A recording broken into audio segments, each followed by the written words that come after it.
hour. And I said before, if you know someone who is an addict or is in denial or is in therapy or is in some kind of care or doesn't want care, David Ogot is the man to talk to.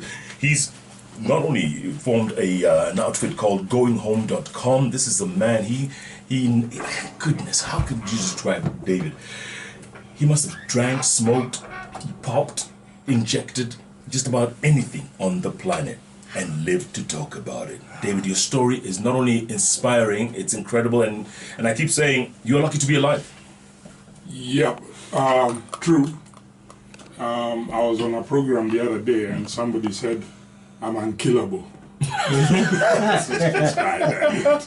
Unkillable. Because what? Yeah, it's literally there is no human explanation that my late mother or my father or my wife or so and so did this is why I'm alive. Yeah. God carried me. This is what I believe. Yeah. God carried me, put me through all that crap, and then put me down and said, go and tell them what you saw. Now that's literally what we do. As a living witness. Yes. We never say don't. I go to schools, I never tell them don't drink, don't do this. I never tell anybody don't. We go, we tell our stories. That's the deal with God. What you do with the story, that's your business. It's up to you. Yeah. Okay, so Hamo now, if he's listening to you for the first time, how bad did it get? And you started in high school, right? And it just spiraled and spiraled and spiraled, going home, stealing from your folks. By the way, David Ogot is the son of the famous Grace Ogot and Professor Ogot. So he comes from good stock, for lack of a better phrase. But you were stealing everything to feed your habit. Yeah. Started in first form, Lenana, because I couldn't talk to girls. Wow. So somebody jibed me that, if girls like tough guys, so if you smoke alcohol, smoke cigarettes, drink alcohol, you'll get a girlfriend. So that's how I started. And in the beginning, I could control. But then it gets to a point, so I'll drink like holidays when you're out or whatever. But then it gets to a point I want to drink during the term. And I don't have money, so I start stealing. And other students who didn't have, homes where they could steal from, they start stealing from other students. And then when my parents start locking all over the place, then you start stealing things which you give to the Mama Pima, cameras, radios, cassette players, and in exchange, and this changa, it's not even proper booze. Changa back in the 80s? Yes. And by the way, Lenana was supposed to be very strict at the time, right? Yeah, they were strict. They are strict, and school like a thief, because if you're not thinking like a thief, how are you going to grab a thief? Yes. So we were doing all kinds of crazy stuff. You sneak out of school, you put dirty clothes and laundry bags and what, you shape it like somebody sleeping. Because the housemaster, when he comes for impromptu checks anytime, 2 a.m., whatever, he's just going to shine a torch and count shapes. He's not going to lift a blanket to check are these shapes humans. At that time, you're somewhere rioting. Yes. Then you come back in the morning and you go to class, you've got red eyes, you're smelling of booze, and these guys have no clue. Yeah. And by fourth form, we were brewing. And brewing and you're hiding it in, just off our study rooms, which is off the common room where you do prep. And these guys can't smell booze, which you can smell it a mile away. In fact, so it's dumb and dumber. And then it's getting worse, and it affected my grades, actually, to the point, every time guys were being caught, and they say it's me. And I say, no, I wasn't there, But by the time I did my O-levels, the headmaster said, whatever you get, you're not coming back here. We wish you well. Oh my God. Wherever you go, even if you get 6 points, which I did. Wow. Which you did? I didn't. Oh, you didn't? Of course not. So then I was chucked off to Aga Khan High. Right. And now it's a day school. It's a day school. And I'm shoplifting. And it's shoplifting cigarettes and booze. From the local supermarkets? From the supermarkets. Anywhere. Because now the drinking is daily. It's now daily. So this is what we call, which I didn't know at the time, the tolerance is increasing, which simply means you need more of the drug for the same effect. That's right. Okay? And which is a major warning sign. But to my buddies and other guys, that guy is a tough guy. Don't try and compete with him. You know, guys would go to rugby. I think Jeff, you played rugby. I did it, yeah. Yeah, very good. That was good. Yeah. And my brothers played rugby and got school colors, house colors. That's right. That's right. In fact, I played against Spike. Yes. Against Spike a couple of times. Yes. Now, with me, I think it was Jacko when I was in first Jacomaido. What? Yes. You played against him? No, like, we were playing against him, like when I was in first form. The legend himself. And he carried me plus the ball. And did a touchdown with me plus the ball. And I said, this is a game for fools. and I got medical letters. The rest of my 4 years, I never played rugby. But now, when guys are going for rugby, you know, in Pala, wherever, I'm there. Because there was those drinking competitions. You know, you line a table on both sides. Then there's a there's a mug, the mugfuls, and you're in line. So you drink. Then when your mug is empty, you overturn it on your head. That's the signal for the next guy.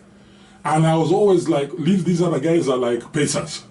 So when I'm in the front, you know, like it's just boom, and I'm done. And a mug is a full bottle, 500 milliliters of beer. That's right. So everybody wants you on your team, or rather at you at the end, the stopper. So these guys were losing out, but when it gets to you, boom, and your team wins. The guys are saying, look, let's do it again. So guys are saying, this guy loves rugby. Well, I don't even know who's playing. Apart from the booze.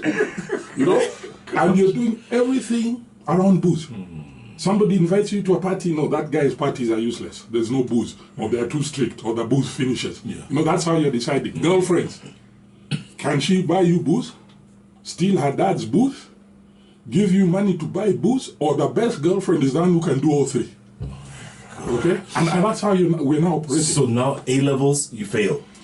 Or you didn't make it. Now A levels, I got 4 subsidiaries. So I say that's not a fail. It's not a pass. Yeah, it just proves I sat for A levels. Right. Yeah. And then your parents thought, you know what? Let's send him to India. Yeah. Because it's a clean country. They don't drink alcohol much, or at least in that state.